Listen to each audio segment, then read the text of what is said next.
What's up, guys?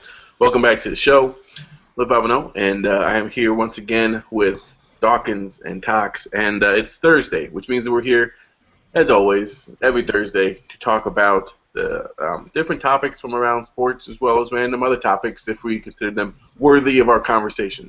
Today we're going to talk about the NBA playoffs, talk about who we think is going to win the game tonight, do we think the Heat may lost a little bit of step, and where there will be a Game 7, or will they finish it off in 6? And we're going to touch on the World Cup. Who do we think has the best chance in the CONCACAF region, which is like United States, Mexico, Costa Rica, that region. And then we'll also talk about who we think is going to be the breakout star. I mean, this is, as it's been going around, this is the year of potential prospects, new lineups in a lot of the squads. So we're going to touch on that a little bit. This should be a pretty quick video. It's probably going to be 45 minutes, something like that. Not much happened really this week that really piqued our interest. But again, if something comes up, or if you guys have a topic that you want to talk about, leave comments down below using your fingers to type it out, and we will get it going. Oh, also, if you guys are interested in joining the Hangout, don't be shy. Hit me up. Hit any of us up on any of our YouTubes or whatever, and we will gladly bring you in here if you know what we're talking about. So, without further ado, let's go around the circle and talk about how our weeks were. Tox, how was your week, man? My week's been good. Not too much in the way of just doing a lot of work now at my job and everything like that, switching over since school's over and everything like that. And so just, trying to earn money. And then next week I'll be heading back to my hometown for a little bit, spend some quality time with my family. And so, yeah. So that's pretty much it for me. Nice. Very chill week, huh? Yeah. Awesome. Docky, how was your week, man? My week has been pretty good. Been a laid back week, really. Just trying to get things done, for my channel, for the kids, so they have a wonderful summer and stuff like that. So, yeah.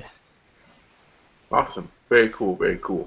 My week has been awesome as well. Not much really to say. The A's are playing really well. The Giants are playing really well. First place. I'm hoping, but this always happens every year. So I'm hoping that we'll have a Battle of the Bay World Series. I'm hoping for that this year, but you never know. Last Thursday I saw X-Men. That was pretty awesome. That is pretty much it. Just trying to get stuff done. So, all right, but let's jump into our first topic. Let's talk about the NBA playoffs, and let's start with the West. Now, this is a very intriguing matchup, and surprisingly so, I think. Some people thought that OKC was going to have some trouble after Game 1 and Game 2, but they bounced back, and now it is tied 2-2. I'll start with one of you guys. What do you guys think about the series? Do you guys think that OKC can pull it off? Because I believe they're an underdog. I mean, that's just my opinion. Do you think they can pull it off, or do you think that San Antonio is going to show why they are arguably one of the best dynasties that we've seen in a while? I think they can pull it off, but again, it's because they brought Serge Ibaka came back from injury and he's provided the defense that they needed. Definitely is what constitutes them for being able to have a chance. But at the same time, Durant, he's got to play defense. I mean, the whole team's got to play defense, not just Ibaka, because not one person can take on all 5 of the Spurs players defensively. And so if OKC can do that, play enough defense to buckle down Tony Parker and Manu and Ginobili and everybody else on the Spurs team, especially their bench, then yeah, they do definitely have a shot. Otherwise, I think this game, though, that San Antonio is going to pull it out because they're going to be playing on their home court, and so OKC did what they needed to do on theirs. And so if I see it as San Antonio, they're going to have the experience and everything like that for this game, and they're going to not want to lose it at home, especially in front of their fans. So, yeah, the only way I see, again, OKC is going forward is the whole team playing as a defense and not just leaving it to Serge Ibaka. Yeah, I feel the same way. Serge is definitely a big piece in this playoffs. He's one of the main reasons why they are winning on the last 2 games in a row. But in the regular season, Oklahoma City, I think, was the toughest matchup for the Spurs because of Serge. You know what I mean? And now that he's back, he can maybe help OKC win the series. I still like San Antonio. We have to remember that OKC did win both of these games at home. It's going to be interesting. It's going to be interesting to see how they do in San Antonio. You know what I mean? So Serge, he is a big piece, but like Tok said, I'm got to play defense. It can't just be Serge. You got to have Perkins playing better. You got to have Durant and Westbrook Dean up their matchups too. And I still like the Spurs, probably in 7 now though, because I think it's going to be hard to see the Spurs win in Oklahoma. So I think with Serge back, it's definitely going to be a Game 7 in this series. Interesting. Yeah, I want OKC to win just because I want to see the whole LeBron James and Kevin Durant matchup. But unfortunately, I don't think we're going to be able to see that. San Antonio they're just better coached, I think. And even though the fact that you may argue that they're not as quick, they're not as young, obviously, I feel like they have all the pieces necessary to not lose 2 games in a row. And when you have home court advantage, that's all really that you have to do. So I do believe that San Antonio will win this, but I agree with you, Doc, and I think it will go to 7 games. Because, let's be honest, Oklahoma City is probably one of the hardest places to win a most pivotal game. That crowd is extremely loud, and Kevin Durant kind of feeds off that, I think. So that's pretty cool. All right, so let's move on to the other one. Let's move on to the East. Now, last night, the Indiana Pacers won. Luckily, Chris Bosh missed that 3 throw. That's unfortunate. But they won luckily.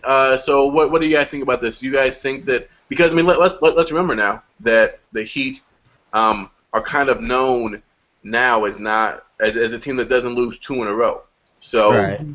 So is this just a situation where the Heat are like, all right, fine, you show what you can do, but now we're gonna buckle down, we're gonna blow you out in Game 6, or can Indiana continue their stellar play, or I guess George continue his stellar play? I think it's going to come down to Indiana's defense again. If they can play defense the way that they did versus, but let's be honest, LeBron James was in foul trouble, the majority of the game. He has 5th foul right after, the halftime ended and stuff like that. So he was in foul trouble the majority of the game, but Indiana still played, good defense. Like you said, Paul George, he put up 37 points last night. So, Paul George is playing better. The Indiana Pacers as a whole are playing better. But Miami, in clinching situations at home are 9-0 as the, big 3. So, at the end of the day, Miami, I still see them as the better team. It wouldn't surprise me if Indiana can win. It wouldn't surprise me if they can win, because you know that they're going to have the momentum if we can just get it home. Because that's what they wanted all year. They wanted home court advantage the whole time. So if they can just be like, you know what, let's just fight our way to get this thing home. Let's just fight our way to have a Game 7 in Indiana and see what happens there. So they're definitely going to be highly motivated, but when you're playing up against Chris Bosh and Dwayne Wade, and you have role players like Ray Allen, of course you got the King LeBron James, it's going to be tough to do, but it wouldn't surprise me. But I still feel like Miami's going to win this series, even if it does go to a Game 7. Yeah, I definitely feel what Dawkins saying, but I feel like also too though that I think since it is going back to Miami, Miami's just going to definitely buckle down with their home crowd support behind them, and that it's just going to be too much overwhelming for Indiana. They may keep it close, but I don't think they're going to, because we do know that they still continue to be known for having their flop games and things like that, and as well as this is their closing out one. This is a closing out game series, and it's an away game for Indiana, so if at any chance, they need to continue to play defense and motivate each other. That's tried to trade bucket for bucket as much as they can with Miami, because otherwise any missed opportunities by Indiana, that's going to kill their chances in the game in this next closing game. So Indiana has to make make up for every opportunity and seize every chance that Miami gives them, while also putting the pressure, as much pressure as they can, on LeBron James and Dwayne Wade. Because watching the game, I would say I wouldn't fear Chris Bosh's shooting as much. So I mean, if you can focus more on the LeBron James's penetrations and shooting selections, things like that, and then of course being able to guard Dwayne Wade consistently, then I feel like Indiana may have a shot. But again, it is in Miami, and they're going to have the crowd behind them, and Miami's just going to pull it out. Yeah, the little bit of crowd that decides to show up for the whole game. I know, right, man? The stadium's always naked right before the game. So sad. But yeah, great points, gentlemen. I basically have to piggyback on what you guys have said. Chris Bosh, Dawkins, you said this in one of our parties on PlayStation that Chris Bosh is more important to that team than Dwayne Wade. Yes. And at first it kind of took me for a loop, but then I remember watching. I don't think it was this last night's game, but it was a game before that when Chris Bosh, and it could have been last night's game. I don't remember, but he totally destroyed Hibbert, and he created a dynamic that Hibbert just could not deal with. And it was right at the beginning of the game because, let's be honest, that's all I watched, okay? I'm just being honest. So it was right in the beginning of the game, and he hit 3 after 3. I think he hit like 3 threes in a row, and then he hit a mid-range shot. And really what you could see was that dynamic of having a big that could shoot and also be fast. And it was just something that I think that Indiana can't really account for. And because of that, I think that that's going to be a difference maker because you saw it even in last night's game. Yeah. LeBron James was in foul trouble. He had a dismal point scoring performance, and yet they just lost. And really, it's just because that team is built for LeBron James to take over and they win, or LeBron James to not take over and they win. So because of that, and Indiana is really based on Paul George and Stevenson hitting shots. I mean, it sounds really bad, but that's really what they need. You know what you're gonna get about from David West. David West is probably gonna give you between 10 and 20 points a game, something like that. Hibbert, same range, may grab rebounds, but again, his inconsistency throughout the playoffs has been a major problem. And plus, if he went up against Chris Bosh, it's like that's not really gonna work out very well either. So, exactly. So because of that. The Heat, obviously, in my opinion, I agree with both of you. They are going to win this series. It would be cool to see a Game 7. I think that I would be more intrigued to see a Game 7, but it is going to be hard for Indiana. Yeah. All right. Any other last comments on the NBA before we move on? Oh. And just so you guys know, we aren't going to talk about that ludicrous statement that's going around that Larry Bird is not as good as LeBron James. Let's forget about that hole. We're not even going to touch that. All right. So let's move on to the World Cup. Obviously, the World Cup is I think it's like 13 days away, something like that. Yeah, man, it's getting closer. Yeah, it's getting closer. It's getting closer. We waited 4 years for this. Some of us have waited longer because their teams weren't qualified or whatever. But let's start. We're talking about teams that are in our region that have made it: Costa Rica, Mexico, and the United States. Don't forget about Honduras, baby. Mm-hmm. Yep. Well, I mean, let's be honest. Honduras doesn't really have a shot either. Because let's be honest, man. Costa Rica ain't got a shot either. Okay. Honduras actually the only main country that they have to face is England. Yeah, man. Pump the brakes, hombre. Okay, well we'll get into this, all right. But now those 4 teams, and looking at the different groups, who do you think has the best shot to represent our region the best? I think.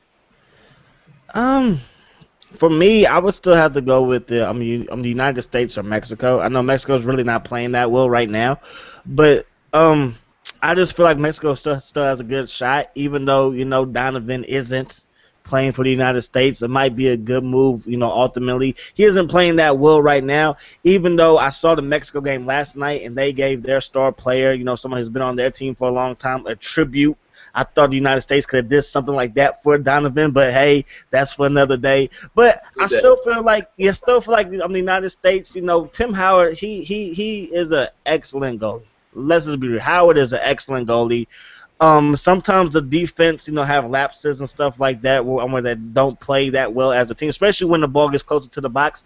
But ultimately, Tim Howard, he's an excellent goalie. I want to see what the young guys can do for the United States, so I'm still going to roll with the United States. I think Mexico has a good chance, too. Costa Rica, I'm going to be rooting for Costa Rica. I got love for Costa Rica, but I don't know if they have a legitimate chance. So, Honduras, no? I'm not going with Honduras. No, I like either the United I like the United States or Mexico. All right, sounds good. What about you, Tox? Yeah, I'd probably give Mexico the nod and the biggest chance for to represent our region in the next round in the knockout stages. United States, all it hinges on is the Ghana game because if they're able to win that one, then they have it'll be a less of a shock for them and less trouble if they tie their next two games against Portugal and Germany or whatnot. So pretty much the United States, all their hopes are on that Ghana game. Mexico doesn't have in their field. All they pretty much have to worry about is Argentina, I believe, and in their field, and so in their group stage, and so I mean they have a more realistic shot, I feel, of moving on. Honduras, if they were a stronger team as much to the level of the United States and Mexico, then I would have picked them hands down in their division because, of course, of England only being their main competition in that one. But otherwise, since they aren't as that strong of a team, I just don't see them moving on. I think probably Israel might be a surprise move on from them from that group stage behind England. Yeah, that's pretty much how I see it. Is that Mexico is going to be more just a little bit higher than the United States for our chances to represent the CONCACAF region in the knockout stages. Yeah, for sure. Let's see. Okay, because I have the groups up here, so we can go over them, I guess, if you want. But Mexico, I think, has the easiest and most cakiest group if you look at it, because I think they can beat Cameroon pretty easily, and Croatia's not going to be that big of a problem. Obviously, Brazil, they're probably not going to win, but if they win two and lose one, that's enough to get them through. If you look at Costa Rica, England has been known to slip up, but I don't think that they're going to slip up if they play everyone that they should play. I mean, Daniel Sturridge by himself can destroy that defense of Costa Rica, so I don't think they have a shot at all against Uruguay or Italy. I'm rooting for them, but it is going to be very surprising if they get it out of that group stage. And then you look at Honduras, and they're throwing the squad. They're throwing the squad, and it was interesting to see them perform really well in the qualifiers early on, and they kind of, lose themselves a little bit. So that was unfortunate to see, and I don't think they have a shot, like I said. And then if you look at the USA, like you said, Tox, it all hinges on that Ghana game. If they can beat Ghana, then they win. And I could actually see them also beating Portugal, because besides Nani and that guy. Ronaldo. But they got Pepe, though. They got Pepe. Cristiano Ronaldo. Yeah, they got Pepe as a pretty good center back. But I think that possibly they could tie with Portugal, and they may be able to surprise Germany. I mean, I'm just throwing it out there. But I think that probably Mexico or the United States probably has the best chance to represent our region, just because of the groups that they're in. But yeah, Costa Rica, man, you are in trouble. That's their group of death. That is their group of death. All right, so let's move on, and let's now talk about some possible players that we are going to be watching this World Cup. Just throwing out some names. Diego Costa, if he's available to play for Spain, he's definitely going to be an interesting guy. Daniel Sturridge, some that I already mentioned. Obviously, you got Lukaku from Belgium as well as Hazard from Belgium. So, which players are you guys most excited to kind of see like on the grand stage of them all? Well, for me personally, I'm gonna be watching a United States player. A lot of people feel like he's the reason why Donovan's not on the team. I suggest me, Nude Living. We feel the same way. The fact that you have 3 goalies on the team, that's the reason why Donovan is on the team. The heck you need 3 goalies for. But I'm the youngster, the 18-year-old Julian Green. I want to see what he can do. He might be on the bench a lot, but I think that he could come in if the United States struggles and maybe be that spark. You know what I mean? That they need possibly. So I'm gonna be looking to see what he can do because a lot of people feel like he's the reason why Donovan's not on the team. The coach wanted some younger players and stuff like that. So I'm interested to see what this guy can do. Especially going up against the best of the best. Mm-hmm. Yeah, that's a good point there because actually Portugal did that with Cristiano Ronaldo. That when he was 17, 18, they brought him on to the U.S. national team. For the Portugal national team. For his first World Cup, and he was playing coming off the bench and wasn't starting and everything like that. So that's a kind of like I see as a little comparison for youth movements and everything like that, because that is what the U.S. national team is going through, is through a youth movement. But I would say for me, I'd like to focus more on France's national team because the last World Cup they just got embarrassed. Literally the whole implosion, that whole team. They have so many stars on that team, and then they just imploded that last World Cup. But this year, in the qualifyings, they've been playing well, as well as this time they actually had. They aren't bringing in Nasri. They're not bringing him on the team for the World Cup, so that's a big thing. I would say that's bigger than Donovan's thing. Yeah, for sure. He's not bringing Nasri in, as well as Frank Ribery. He's been hurt, so we'll see what he can do. But France, they're known to be like those when they're on their game, they're known to be one of the most difficult teams in the world to play against. And so I'll be watching them as a whole, just to see if they can turn it around from their last World Cup disaster. And so, yeah, that's pretty much it, is what I'll be focusing on, is like the French national team. Yep, for sure. There's a couple things that I'll be focusing on in this World Cup. One is England, because as you mentioned, Tox, and even though I don't agree with that thing that we mentioned last week, England has thrown out a youth squad, and it'll be interesting to see how they play, because this is the squad that we're going to be seeing for many years to come.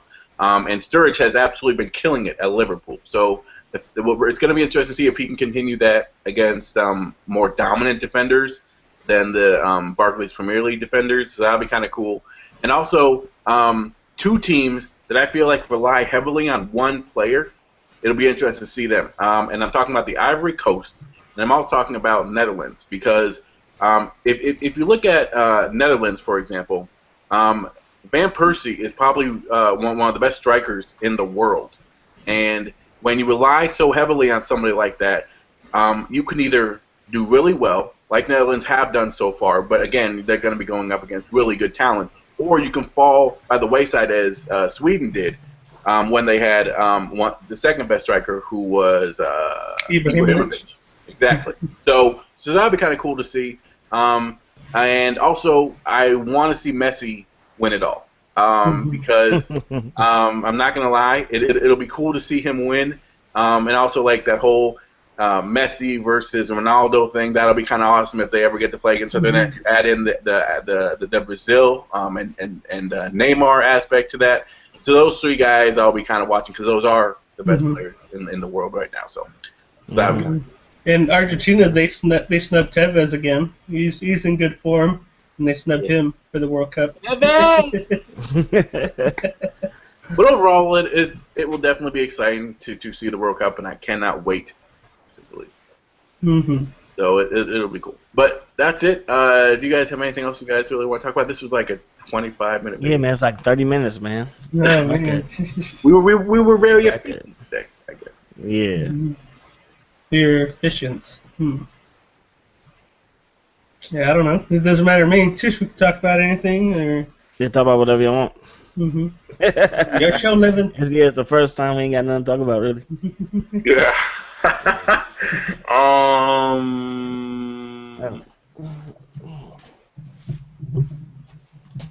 As Dawkins leaves.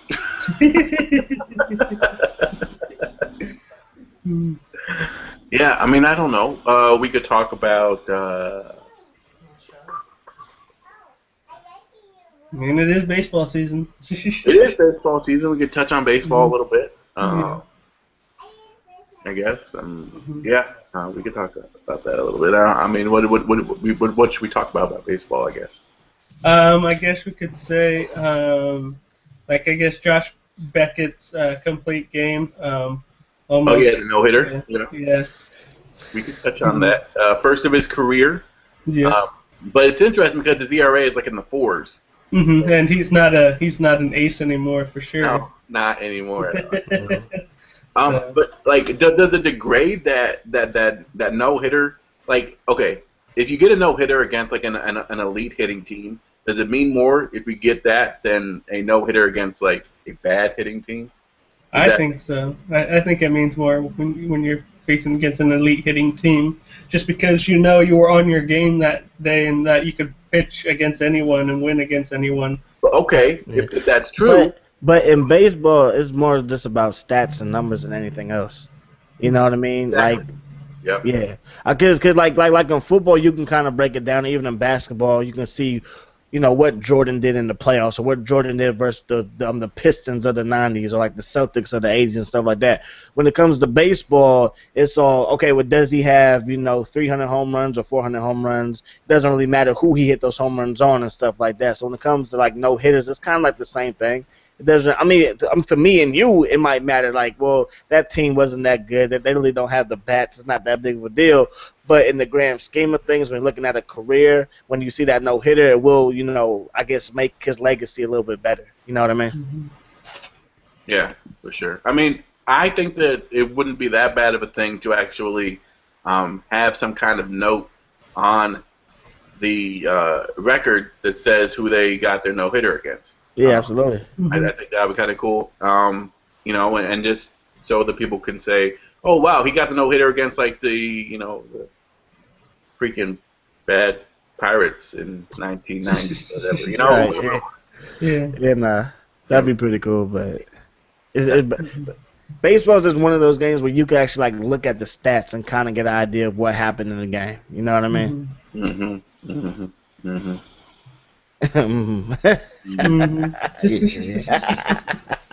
We are out of ideas, guys. There hasn't been much in the news in the way. Yeah, man. There really hasn't, man. Man, how about a little bit of gaming, huh? How about you guys been watching any Watch Dogs thing? Is that interesting to y'all? Oh, Do you guys like it? Do you guys don't like it? Are you guys interested in it, or what's going on with that? I'm interested to test it out, see how. Yeah. You know, you it's open world. You could if you had a PS4. Throwing it out there, man. And we're waiting. We're still waiting. We're still waiting, Tax. One thing that I saw somebody tweet out or whatever, that the main character is kind of boring. And I think that might be what it is, because I watched somebody's walkthrough. I watched like the first 2 episodes, and I never got attached to like the character, so it made it boring to watch. You know what I mean? Like the storyline to me isn't that good. I bet it's gonna be a long game, and a lot of people like that. You know, it takes a couple of days or maybe even a couple of weeks to complete. I think people like the longevity of a game or longevity of a storyline. But if the main character lacks like emotion and you don't get his story, I think ultimately it's just gonna lead to like a bad game. Yeah, it depends on how you play it. I see, Right, because and how you play the character. Uh-huh. Because if you're just kind of like going through basic motions with him and not trying out stuff and even just messing around and just to test some things out, then it just makes the whole game boring and it's interesting, especially since it's an open world game where open world games are becoming increasingly more popular to play in because pretty much anything goes in open world games. So. Yeah, for sure. Yeah. I mean, this is something. Like, this is one of the reasons why I was hesitant to get this game because I've gotten two open world games before, and both of them, well, I guess you could call them open world games, and both of them piqued my interest for like a day and a half, and then, and it's really because it gets stale to me. And that's just the kind of gamer that I am. For example, with Assassin's Creed, I absolutely loved that game. The graphics were amazing, but the story got tedious because you knew that, okay, so you go here, you fight these guys, and then you move to this place and you fight these guys, and then you talk to this lady, and she's like, oh, help us, and then you do this, and then you fight some other guys, and it's like, okay, so it's just the same thing. It's the same thing over and over again. But but at the same time, I see why it has to be that way. Because at the end of the day, you are this like assassin guy, and that's your job to kill people. But it didn't really pique my interest. And then with Second Son, it was very repetitive again. You kind of did the same things. You went somewhere, you fought some guys, you gained some powers. You went somewhere, you fought some guys, you gained some more powers. And I got to the final boss, and I beat her, and then she disappeared, and then like that, I guess that was like half of the game. And I was like, all right, I'm done. Like I'm not gonna keep doing this again for another half of the game. So I didn't play that. And that's one of the reasons why I'm like, again, even though I haven't played Watch Dogs, I can kind of guess what the storyline is. I can kind of guess what the mini games are and what exactly you do. And I bet you that I don't even need a manual to learn the controls. If I can fight people, a manual. Exactly. So it's not really that big of a thing. But having said that, that Mordor Lord of the Rings game looks off the hook.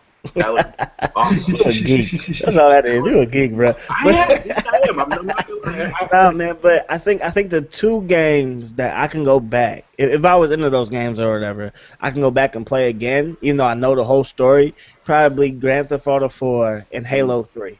Yeah. Because those games captured you to me. These games, like it made you want to complete the game just so you can see what happened. The story. Yeah, the story. Because again, when you're talking about Assassin's Creed, well, it was like, well, that's what that game is. They're going to kill these people, move on to the next stage, kill those people, move on to the next stage, yada, yada, yada. But with Halo 3, it was like there was a bigger purpose. You know what I mean? There's a story. The cutscenes were a lot better than like in Assassin's Creed. And with Grand Theft Auto, it was like you had this immigrant who was trying to make it big, and like you could feel that, especially being in this country. Like that's the goal for everybody, is to become some type of success. So you can kind of relate to that. With Watch Dogs, I watched like the first couple of minutes or whatever, and they're robbing the bank. And I'm like, does he need the money? Is he broke? Is he trying to send his little girl to college? Like, why he robbing the bank? You know what I mean? And then it was $150,000. They got it in like 5 seconds. I'm like, wow, that's dope.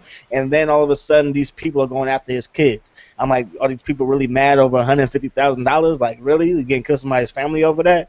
And then it was like one thing after another. I'm like, okay, well, what is going on? You know what I mean? But it didn't make sense to me, really. Yeah. It like just the story didn't capture me, so. Yeah. But I mean, it looks dope. The graphics look phenomenal. I bet as you get deeper in the game, it looks fantastic. But it just doesn't pique my interest at all. Yeah, definitely. I mean, one of the open world games I do like is the New Vegas, the Fallout series games. Those are pretty fun, just because they do provide a story as you're like going along as a carrier, trying to regain what happened to you, and because you were buried alive and everything like that. And then at the same time, you're building up your arsenal of weapons, and then doing all these other stuff, such as creating different types of weapons, or even creating foods and ingredients to heal yourself, and then exploring like a lot of other stuff, like a lot of vaults, open vaults, and with a lot of not like really weird like creatures from the that mutated like from the explosions, thing like that. And then at the same time, you're going against bandits, and a lot of sometimes you can pick and choose like whether you want to even go against the military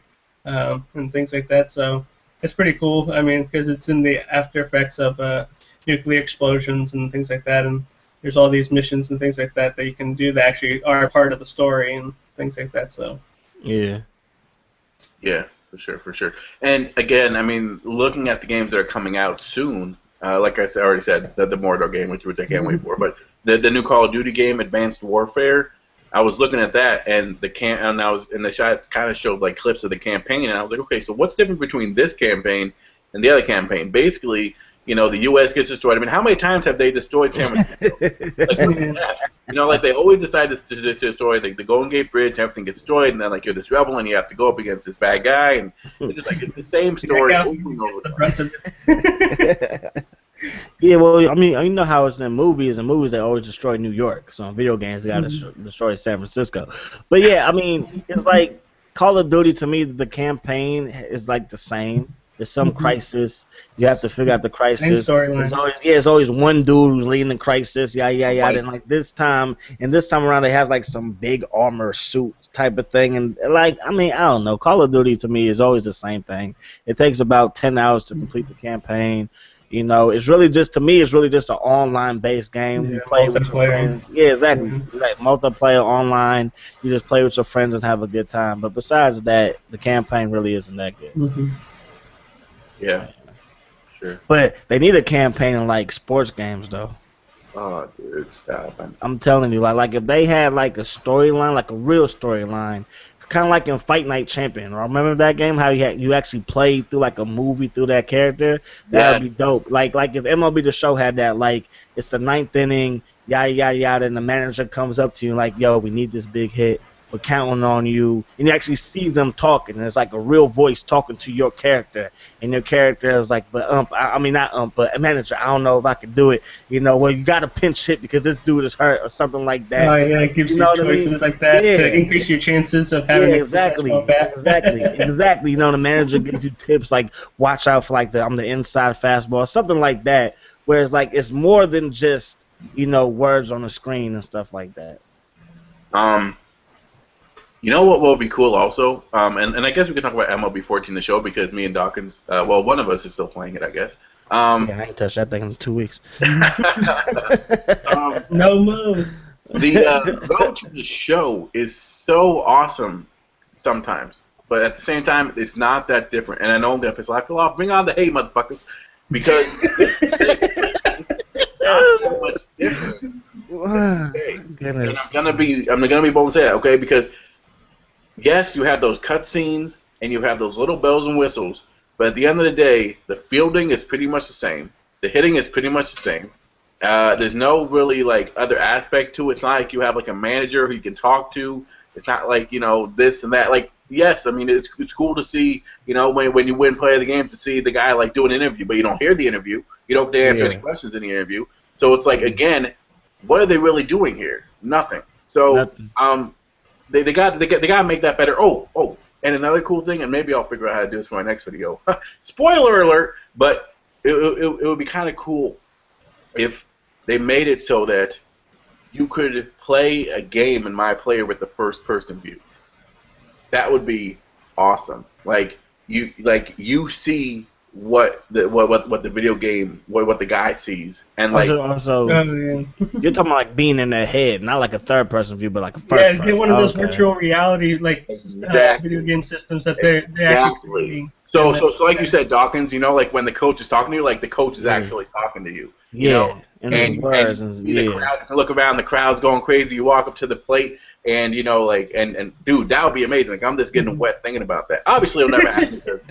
It could. I think it could happen in the future. Because I think, what more can a sports game do?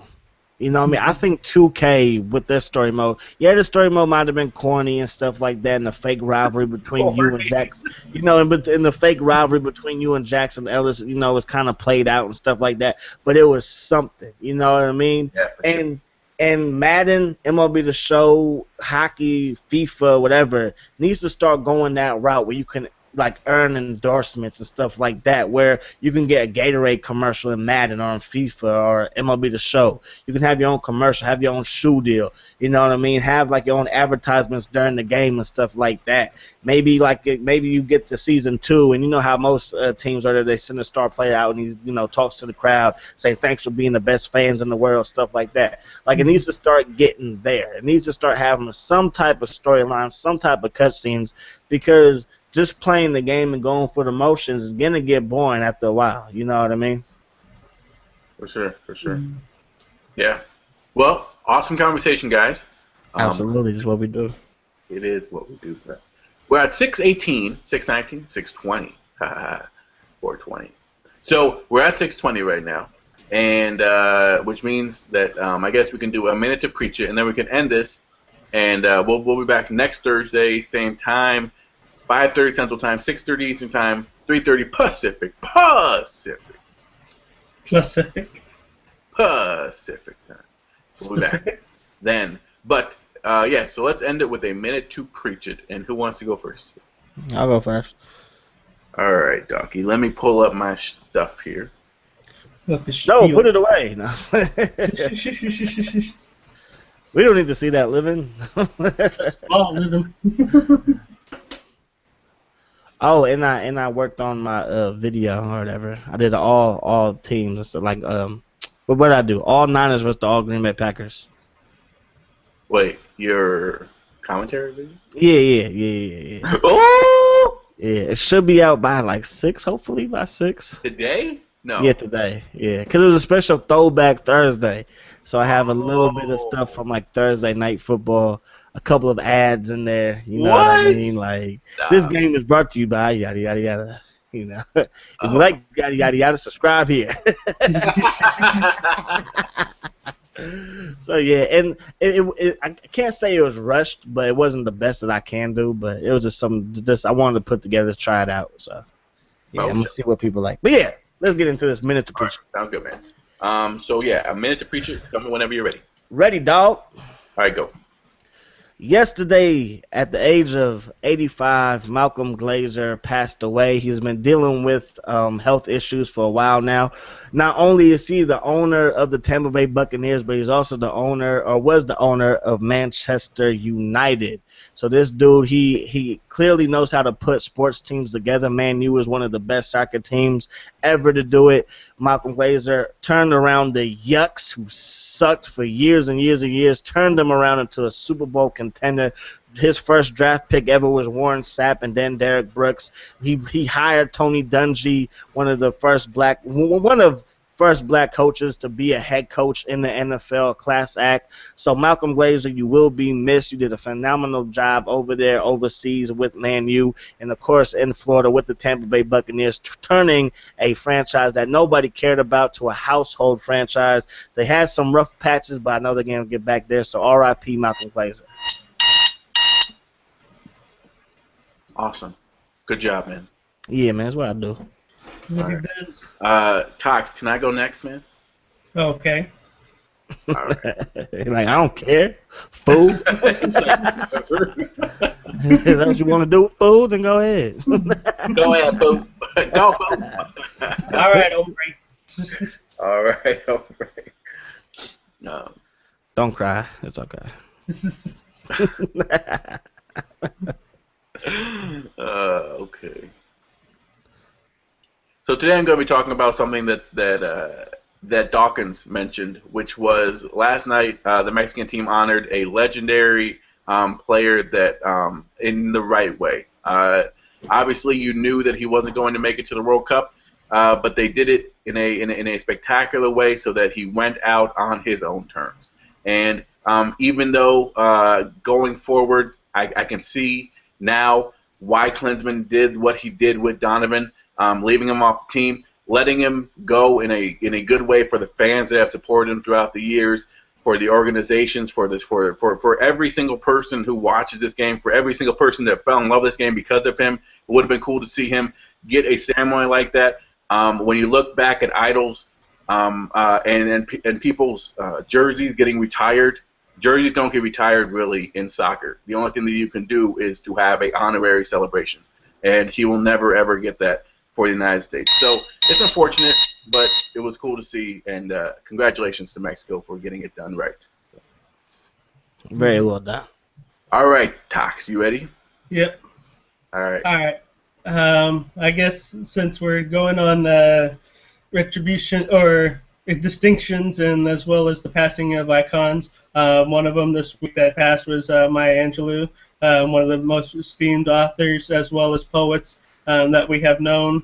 Just one of our most famous ones is Why the Cage Bird Sings, and even in a lot of schools they have students reading them and everything like that because of her literature style, and as well as the meanings that she portrays in each of her books, and as well as a lot of her poems have so much deep thoughts of critical situations, as well as reflections on life and on our futures, and as well as in our past. And so it's just I just want to pay tribute to her, just for her passing and giving everybody exposures to a more beautiful world, I guess you could say. We're gonna deeply miss her. Very well put. Very well put, man. I loved her in The Matrix, by the way. Wow. Just the Matrix. All right. Thank you guys so much for watching. It's been a pleasure. Again, if you just tuned in or if you jumped forward to the video expecting some type of goodie bag, you didn't. Go watch the whole video, you guys. Leave comments down below. Let us know what you thought about our topics. This week we talked about, we recapped the NBA playoffs so far, and we also touched on a little bit of World Cup talk, which was kind of exciting. Yeah, that's about it. Like I said, we'll see you next Thursday, 6:30 Eastern Time, 5:30 Central Time, and 3:30 Pacific Time. West Side. West. Specific?